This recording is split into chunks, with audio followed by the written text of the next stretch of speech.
साधा और कहा कि ये महाकुंभ वाले लोग हैं, वो महाकुंभ पोत रहे हैं, वो जंगल वाले महाकुंभ को पोत रहे हैं। नहीं, आदरणीय प्रधानमंत्री नरेंद्र मोदी जी राजद कांग्रेस के कार्यकाल में जितना वार्षिक बजट होता था अनुमानतः उससे ज्यादा की राशि उन्होंने कल प्रधानमंत्री किसान सम्मान निधि में किसानों के खाते में सीधा डाला।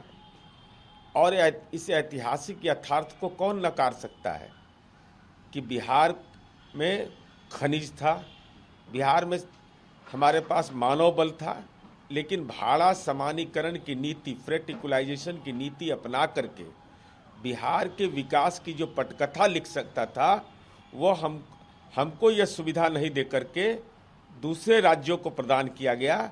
और उसके चलते अनुमानतः तत्कालीन सरकार ने ये आकलन किया था कि 1.25 लाख करोड़ का बिहार को नुकसान हुआ।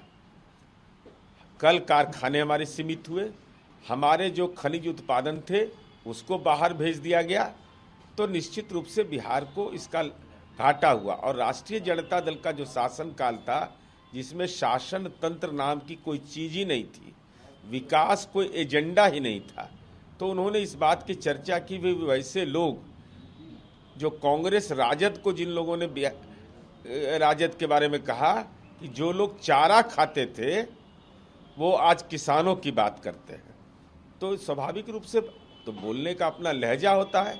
लेकिन आईना दिखाया, भागलपुर में जो विकास की पटकथा लिखी गई, विक्रमशिला विश्वविद्यालय जो इतिहास के पन्नों में दफन हो चुका था, उसकी अगर पुनर्स्थापना का कार्य हो रहा है तो ये तो भागलपुर नहीं पूरे देश के लिए गौरव का विषय है।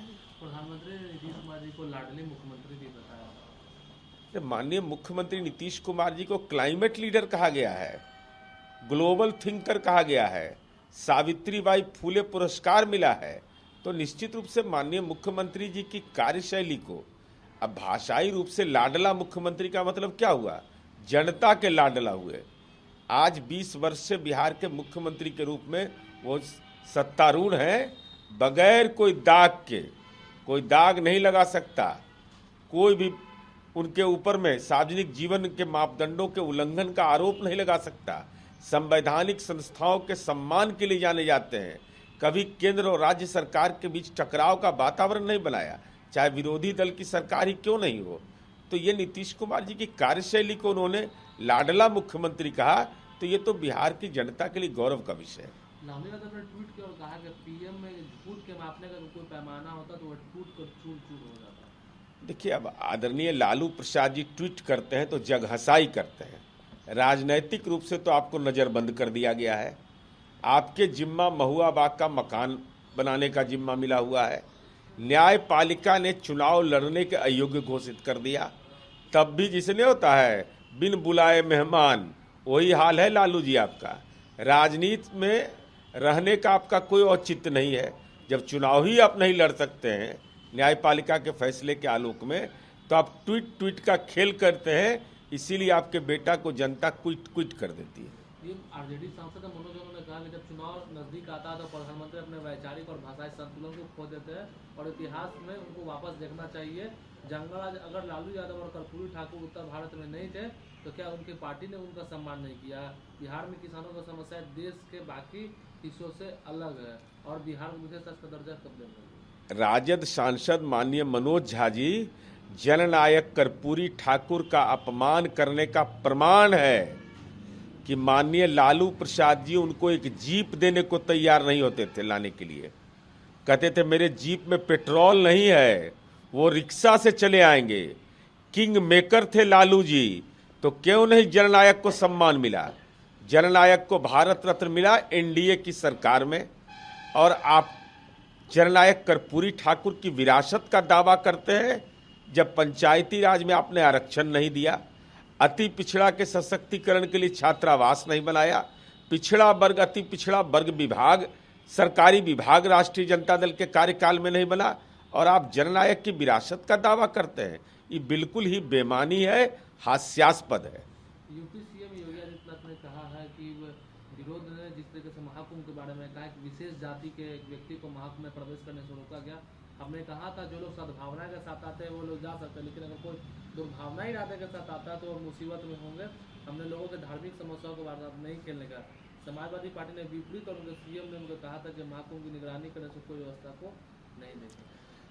देखिए, उत्तर प्रदेश में जो प्रयागराज में महाकुंभ हुआ, उसने सौहार्द की एक मिसाल भी कायम की है कि जब दुर्घटना हुआ तो मस्जिद में भी आश्रय दिया गया, सेवा की गई उसकी, लोगों ने धर्म के आधार पर उसकी बुनियाद नहीं रखी। और गंगा तो सबके हैं, तो गंगा मैया में अगर स्नान कर रहा है तो सब लोग कर रहा है। अब इसको धार्मिक चश्मे से देखने से बजाय ये होगा कि परंपरा के चश्मे से देखना चाहिए। पीएम मोदी ने कल बिहार को लेकर कांग्रेस नेता सुप्रिया सुले उन्होंने कहा कि मुझे खुशी की अयोध्या की लोकसभा सीट खोने के बाद भी पीएम ने 8 महीने के बाद भी श्री राम को याद नहीं किया। उन्होंने लॉर्ड राम को याद नाम नहीं लिया 8 महीने में, क्योंकि उन्होंने चुनाव हार गए। जब उनके मंत्री और सांसद बैठते हैं तो उनका पाकिस्तानी साथ मैच देखते हैं तो कश्मीर पर बेतुकी टिप्पणी करते हैं। अब देखिए, सुप्रिया सुले जी कांग्रेस की राष्ट्रीय प्रवक्ता है, उनको बोलने का अधिकार है, लेकिन सच यह है कि सुप्रिया सुले जी आपको यह स्पष्ट करना चाहिए कि प्रतिपक्ष के नेता माननीय राहुल गांधी जी लंबे अरसे के बाद बिहार आए। बिहार में उन्होंने उसके पहले आने के पहले अरविंद केजरीवाल को भ्रष्ट कहा, और यहाँ लालू जी की गाय की गणना करने चले गए गौशाला में। तो लालू जी क्या हैं? वो तो भ्रष्टाचार के साक्षात न्यायिक उदाहरण है भाई। उसके भ्रष्टाचार का पैमाना जब अलग अलग होगा तो स्वाभाविक है सुप्रिया सुले जी, आपके लिए कश्मीर का अलग पैमाना होगा, बिहार का अलग पैमाना होगा। यूपी के डिप्टी सीएम केशव मौर्य ने कहा कि समाजवादी पार्टी ऐसा कारखाना जो अपराधियों को उत्पादन करती है और उनका मानसिकता स्वास्थ्य इलाज करने की आवश्यकता है। उत्तर प्रदेश विधानसभा में प्रतिपक्ष और उप मुख्यमंत्री के बीच बहस हुई, और उस बहस में कोई राजनीतिक टिप्पणी हुआ है तो विधानमंडल का आंतरिक मामला है। आज महामहिम राष्ट्रपति है, वो महामहिम राष्ट्रपति का बिहार आगमन हम सबों के लिए शकून है। इसलिए शकून है कि बदलता हुआ पटना गंगा पाथवे बना है, मेरीन ड्राइव बना है, और उसको आज वो कार्यक्रम है निर्धारित 100 वर्ष पटना मेडिकल कॉलेज अस्पताल का हो रहा है, और वो पाथवे से जुड़ा, गंगा के पाथवे से जुड़ा है। दुनिया का सबसे बड़ा अस्पताल जहाँ सबसे ज़्यादा बेड है वो 5000 है। यहाँ 5400 बेड का हॉस्पिटल वो बन रहा है। उस परिसर में देश के राष्ट्रपति आ रही हैं तो माननीय नीतीश कुमार जी की कार्य क्षमता कि दुनिया का सबसे बड़ा ऐसा अस्पताल जिसमें सबसे ज़्यादा बेडों की संख्या हो, आज उसका वह आत्म साक्षात्कार करेंगी, वह देखेंगी कि बिहार कैसे विकास के मामले में नई पटकथा लिख रहा है।